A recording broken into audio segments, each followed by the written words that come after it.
अस्सलाम वालेकुम जी। आज की वीडियो में हम बात करेंगे कि आप कैसे वियतनाम का टूरिस्ट वीज़ा जो कि ई वीज़ा होता है आप अपने ईमेल पर 4 से 5 दिन के अंदर अंदर हासिल कर सकते हैं और बगैर किसी एजेंट की हेल्प के आप ये वीज़ा खुद अप्लाई कर सकते हैं। तो स्क्रीन पर जाने से पहले मैं आपको ये बता दूं कि इस साल मैं वियतनाम गया था और वियतनाम के ऊपर मैंने कंप्लीट सीरीज़ बनाई हुई है और वियतनाम इंतहाई सस्ता मुल्क है। यानी कि आप 1000 रुपये 1500 रुपये के अंदर आप एक हॉस्टल में जिसमें 24 घंटे एसी लगा होता है, इंटरनेट अवेलेबल होता है, बेहतरीन किस्म के शावर्स वगैरह लगे होते हैं, आप वहाँ पर रह सकते हैं। आपने वो कंप्लीट सीरीज़ अगर देखनी हो तो डिस्क्रिप्शन में मैंने उन तमाम वीडियोस का लिंक दिए हुए हैं, आप जाकर वो वीडियोस देख सकते हैं। बहुत ही ज़बरदस्त मुल्क है। तो चलें स्टार्ट करते हैं, अपनी स्क्रीन पर जाते हैं कि वीज़ा कैसे अप्लाई किया जाता है। तो जी सबसे पहले आपने जाना है गूगल पे और गूगल पे लिखना है कि वियतनाम वीज़ा फॉर पाकिस्तान। यहाँ पर आप जब वीज़ा फॉर पाकिस्तान लिखेंगे तो आपके पास पहली वेबसाइट आएगी कि ऑफ रिपब्लिक ऑफ वियतनाम और वेबसाइट का नाम है evisa.govn.vn। वीएन जो है वियतनाम का कोड है, जैसे .com वैसे होता है पूरी दुनिया का। तो यहाँ पर आप जाएंगे और स्क्रॉल करते जाएंगे, नीचे आप जाएंगे कि अप्लाई कैसे किया जाता है। यहाँ पर लिखा होगा how to apply for all foreigner. वहाँ के सामने आपका एक ग्रीन बटन लगा होगा जिसको आपने प्रोसेस नाउ का बटन लगा होगा, उस पर आपने क्लिक करना है। प्रोसेस नाउ पर आप क्लिक करेंगे तो एक और स्क्रीन आएगी। आप थोड़ा सा नीचे स्क्रॉल करेंगे तो यहाँ पर आएगी अप्लाई नाउ का एक ऑप्शन आएगा, ग्रीन कलर का बटन होगा, आपने उस पर जाकर क्लिक कर देना है। तो जी यहाँ पर जैसे ही आप क्लिक करेंगे तो आपके सामने आ जाएगा कि आपको एक पासपोर्ट की कॉपी चाहिए, स्कैन कॉपी पहले पेज की, और उसके बाद आपको एक तस्वीर चाहिए वाइट बैकग्राउंड में। ठीक है, तो यहाँ पर इन्होंने सैंपल दिए हुए और यहाँ पर ग्रीन कलर का बटन होगा के ऊपर लिखा होगा प्रोसीड नाउ। तो प्रोसीड नाउ पर आप क्लिक करेंगे तो आपके सामने एक और स्क्रीन खुलेगी जिसमें आपने अपनी सारी वेरिफिकेशन, ये सारी डिटेल देनी है। ये एक वीज़ा एप्लीकेशन फॉर्म है। यहाँ पर आपने सबसे पहले वीज़ा जो है सिंगल एंट्री सेलेक्ट कर देना है। उसके बाद अपने गिवन नेम और सर नेम, आपने अपने पासपोर्ट के ऊपर से गिवन नेम और सर नेम देखना है, खुद से नहीं लिखना। पासपोर्ट के ऊपर सारी चीज़ें गिवन होती हैं।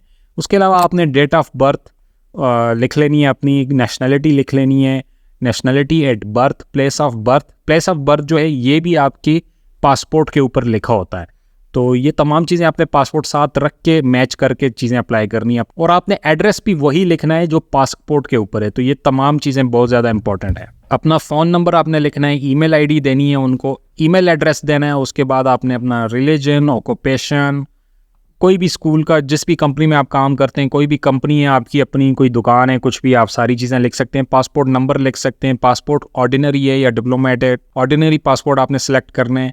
प्लेस ऑफ इशू पाकिस्तान, और आपका डेट ऑफ अराइवल क्या है ये भी इंपॉर्टेंट है, आपने ये भी लिखना है। और आपका पासपोर्ट इशू कब हुआ है और वो एक्सपायर कब होगा, ये तमाम चीज़ें आपने इसमें लिख लेनी है। इसके बाद आपसे एक क्वेश्चन पूछेगा intended length of stay in Vietnam. तो आपने लिख लेना है 10 दिन के लिए आ रहा हूँ, 15 दिन के लिए आ रहा हूँ। इसमें कोई रिस्ट्रिक्शन नहीं है। आपको वीज़ा जो इशू होगा स्टैंप के ऊपर, जब आपका स्टैंप लगेगी पासपोर्ट के ऊपर तो वो आपको उसके ऊपर बताएगा कि कितने दिन के लिए आपको वीज़ा दिया जा रहा है। यूजुअली 30 दिन के लिए या 90 दिन के लिए या 180 दिन के लिए डिफरेंट वो होती हैं, लेकिन आपने यहाँ पर 10-15 दिन जो भी आपने लिख लेना है। इसके बाद आपने अपना टूरिज़म सेलेक्ट कर लेना है कि आपका पर्पज़ ऑफ विज़िट क्या है। ठीक है, और फिर इसके बाद अगर आपके पास इन्विटेशन नहीं है तो कोई बात नहीं, अगर इन्विटेशन है तो ऑप्शनल है, आप इन्विटेशन की चीज़ें यहाँ पर डाल सकते हैं, लेकिन ज़रूरी नहीं है। आप इनविटेशन के बगैर भी ये वीज़ा ले सकते हैं। तो इसके बाद आपका ई वीज़ा आपको कब से कब तक चाहिए वो तमाम डिटेल आपने लिख लेनी है। और ये बात आपने बहुत ज़्यादा इंपॉर्टेंट करनी है, यहाँ पर एक डिफरेंट चीज़ है दूसरे ई वीज़ा से कि आपने किस एयरपोर्ट पर लैंड करना है। तो अगर आपने हनोई जाना है जो कि इसका कैपिटल है वो भी लिख सकते हैं, या अगर आपने हो ची minh जाना है जहाँ पर मैं गया था तो मैंने हो ची minh का एयरपोर्ट यहाँ पर सेलेक्ट किया था। और एग्जिट का भी इसी तरह है कि किस एयरपोर्ट से आपने एग्जिट करना है, ये भी आप लिख सकते हैं। वैसे ये इतनी इंपॉर्टेंट चीज़ नहीं है, लेकिन आपको रिक्वायर है तो आप लिख लें। हो सकता है आप हो ची minh जाएँ, वहाँ से आपका दिल हो हनोई जाने का तो हनोई से भी आप एग्जिट कर सकते हैं, कोई इसमें बहुत बड़ी प्रॉब्लम नहीं है। फिर इसके बाद एक चीज़ आती है कि आपने कितने एक्सपेंसेस आपने करने हैं इस ट्रिप के ऊपर। तो आप $1000 $2000 लिख सकते हैं। कोई चेकिंग नहीं होती एयरपोर्ट पे, कोई आपसे नहीं पूछते कि पैसे बताओ हमें कुछ करो। तो आप बिल्कुल ईजी हो के आप यहाँ पर $1000 लिख सकते हैं। 10 दिन का $100 पर दिन के हिसाब से आप एस्टिमेट लगा लें। अगर आप 20 दिन रहना चाह रहे हैं तो आप यहाँ पे $2000 लिख लें, कोई इसमें इशू नहीं है। इसके बाद यहाँ पर आपने कैप्चा है वो आपने डाल देना है, कोड जो होता है। तो जी सारी डिटेल फिल करने के बाद अपनी एक पिक्चर जो है वाइट बैकग्राउंड में वो आपने डाल देनी है। और उसके बाद अपने पासपोर्ट का जो फ्रंट पेज है वो भी आपने जो स्कैन कॉपी होगी तो वो आपने डाल देना है। तो ये चीज़ें डालने के बाद आपने आ जाना है, नीचे एक कैप्चा होगा वो आपने फिल करना है, जो कोड इधर लिखा होता है आपने कॉपी करके वो लिखना होता है। जैसे यहाँ पर 2EE595 है। ये करने के बाद आपने प्रीव्यू एप्लीकेशन फॉर्म पर क्लिक करना है। तो वहाँ पर आपको तमाम डिटेल आपकी आ जाएगी कि कितने पैसे हैं, क्या है, सारी रजिस्ट्रेशन, आपका वीज़ा कोड भी आ जाएगा ऑलरेडी। तो उसके बाद आपने क्या करना है कि रिव्यू एप्लीकेशन फॉर्म करना है एक दफ़ा। तो उसके बाद आपके पास तमाम डिटेल आपके सामने आ जाएगी। और इस वीज़ा की जो फ़ी है वो भी यहाँ पर आपको सामने नज़र आ रही है, $65 है।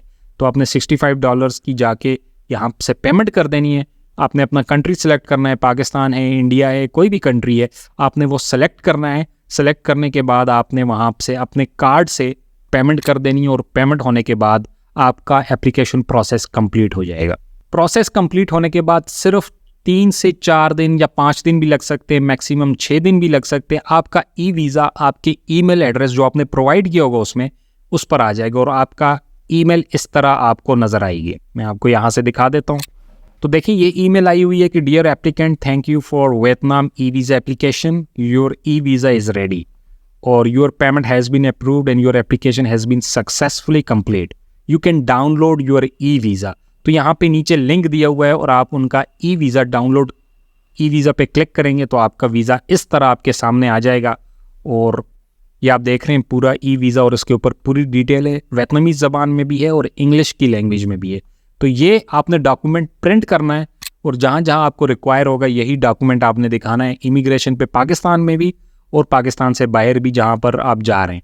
तो अपना नाम और सारी चीज़ें एक दफ़ा इस पर चेक कर लेनी है ताकि बिल्कुल सही एक्यूरेट हो। ये ना हो वहाँ पर पहुँच के, एयरपोर्ट पर पहुँच के आपको कोई प्रॉब्लम हो। तो उम्मीद है कि जी आपको ये वीडियो पसंद आई होगी और आपको काफ़ी आसानी हुई होगी ई वीज़ा अप्लाई करने के लिए वियतनाम का। वियतनाम के ऊपर, अज़रबैजान के ऊपर, थाईलैंड के ऊपर कंप्लीट मैंने वीडियोस का सीरीज़ एक बनाई हुई है, आप जाकर वो देख सकते हैं। मैं डिस्क्रिप्शन में भी उसका लिंक दे दूँगा। तो आपको उम्मीद है कि सारी वीडियोस भी पसंद आई है, आपको हेल्प होगी कि कौन कौन सी जगह पर जाना चाहिए और कौन सी जगह कैसी है। तो उम्मीद है कि आपको वीडियो पसंद आई होगी। अगर वीडियो आपको पसंद आए तो सब्सक्राइब कर लें। मिलते हैं अगली वीडियो में, तब तक के लिए अल्लाह हाफिज़।